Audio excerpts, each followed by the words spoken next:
The story of modern Iran. The story began in Tehran almost 2 weeks ago.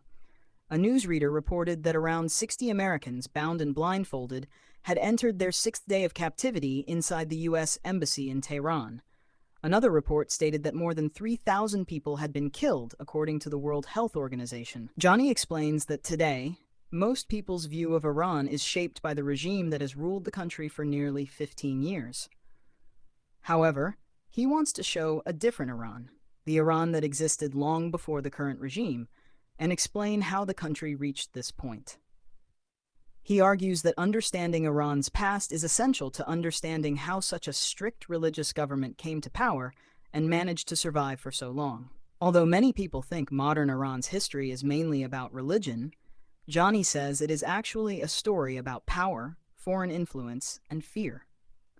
For much of its history, Iran was one of the world's great powers. It ruled vast territories that are now part of the Middle East and Central Asia. More than 2,000 years ago, Persian civilization was one of the world's strongest political, military, and cultural centers. But like every empire, it eventually declined. Between two empires. Around the year 1800, Iran was ruled by the Qajar Dynasty. At that time, it was trapped between two expanding empires, Russia and Britain. Both empires referred to Iran as Persia. Russia wanted control of the lands between the Black Sea and the Caspian Sea because these ports remained usable during winter. To dominate Central Asia, Russia needed influence over Iran. After defeating Iran in several wars, Russia forced it to sign treaties that gave Russia military control over the Caspian Sea. Russian merchants also received special privileges and were not required to follow Iranian laws. On top of that, Iran had to pay war reparations. These victories greatly increased Russia's power in the region. Britain watched these developments with growing concern. Russian influence in Iran threatened Britain's trade routes and raised fears that Russia could eventually gain access to the Persian Gulf and move toward India, Britain's most valuable colony. This rivalry became known as the Great Game. Britain fought several conflicts to prevent Russia from expanding toward India. Rather than occupying Iran directly, Britain believed it only needed to influence and control the country from the outside. Foreign influence in Iran. Meanwhile, the Shah of Iran needed money to run his government. To raise funds, he granted foreign powers economic concessions, giving them exclusive rights to industries, businesses, and trade in exchange for cash. These agreements allowed Britain and Russia to gain enormous influence over Iran without conquering it. Sponsor segment, Johnny briefly introduces ground news, explaining that it helps people compare news coverage, identify political bias, and understand different perspectives on major stories. Over the following decades, British and Russian engineers, bankers, merchants, and soldiers became deeply involved in Iran.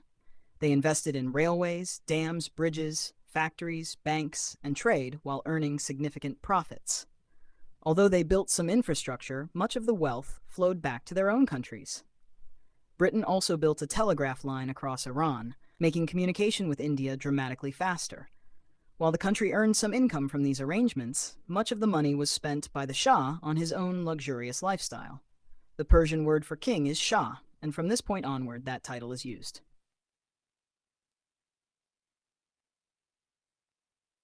The Tobacco Protest and Constitutional Revolution. In 1890, the Shah granted Britain a 50-year monopoly over Iran's tobacco industry. Since tobacco was an important part of everyday life, many Iranians became angry that foreigners controlled it. Large public protests forced the Shah to cancel the agreement. This success convinced many Iranians that united public action could bring change. In 1905, people demanded a constitution, a parliament, and limits on the Shah's power. They also wanted an end to secret agreements that gave foreigners control over the country.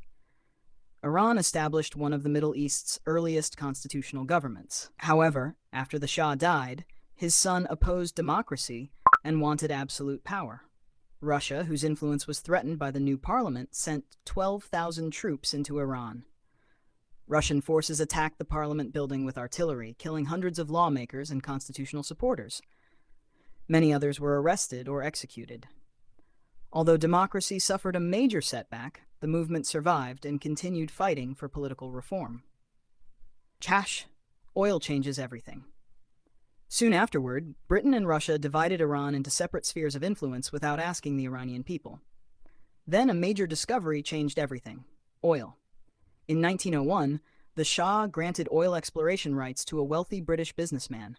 6 years later, large oil reserves were discovered. As Britain's navy switched from coal to oil, Iran became critically important to Britain's military power. Britain later established the company that became British Petroleum, BP, and sent troops to protect the oil fields. World War I. When World War I began, Iran declared neutrality. However, because of its strategic location and valuable oil, foreign armies entered the country anyway. The war devastated Iran's economy, and at least 2 million Iranians died from famine and disease. Once again, ordinary Iranians suffered while foreign empires fought over their interests.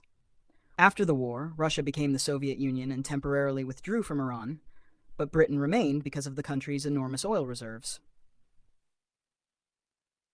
Reza Shah's rise. After more than a century of foreign interference, a military leader named Reza Shah came to power. He promised to restore Iran's former greatness by modernizing the country and reducing foreign influence. Reza Shah promoted Persian identity, emphasizing that most Iranians spoke Farsi, not Arabic. He argued that Iran had been a great civilization long before the arrival of Islam. He reduced the political role of religion, created a secular legal system, modernized the military, built roads, schools, hospitals, railways, and universities, made Farsi the official language, and required foreign countries to call the nation Iran instead of Persia. He also banned women from wearing the veil in 1936 and ruled with an increasingly authoritarian style, crushing political opposition. World War II. When World War II began, Reza Shah allowed German engineers to work in Iran. Britain and the Soviet Union feared that Germany could use Iran to threaten their military supply routes and oil resources. They demanded that Reza Shah expel the Germans. He refused. As a result, Britain and the Soviet Union invaded Iran, forced Reza Shah to abdicate, and sent him into exile in South Africa. They replaced him with his young son, Mohammad Reza Shah, who was more willing to cooperate with them. Despite Reza Shah's efforts, foreign influence returned once again. After World War II, when the war ended, Iranians were more determined than ever to achieve true independence. Although Britain was giving up many colonies around the world, it continued extracting enormous amounts of Iranian oil while protecting its interests with military forces. Many Iranians viewed Mohammad Reza Shah as Britain's ruler rather than Iran's leader. Mohammad Mossadegh and the oil crisis. A popular politician named Mohammad Mossadegh emerged, calling for Iran to regain full control over its own future. His top priority was oil. Although Britain earned huge profits from Iranian oil, Iran received only 16% of the revenue. The Iranian parliament demanded a fairer agreement, seeking an equal 50-50 profit-sharing arrangement. Britain offered better terms but refused to surrender control. Mossadegh argued that Iran should own and control its oil completely. In 1951, after becoming prime minister, Mossadegh nationalized Iran's oil industry. Britain responded by boycotting Iranian oil and sending Royal Navy warships to discourage international companies from transporting it. When economic pressure failed, Britain sought help from the United States.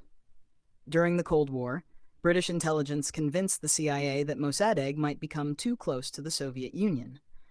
President Dwight Eisenhower's administration feared Soviet influence and concluded that Mossadegh should be removed from power. The pattern that had repeated throughout Iranian history, foreign powers interfering in Iran to protect their own strategic interests, was about to happen once again.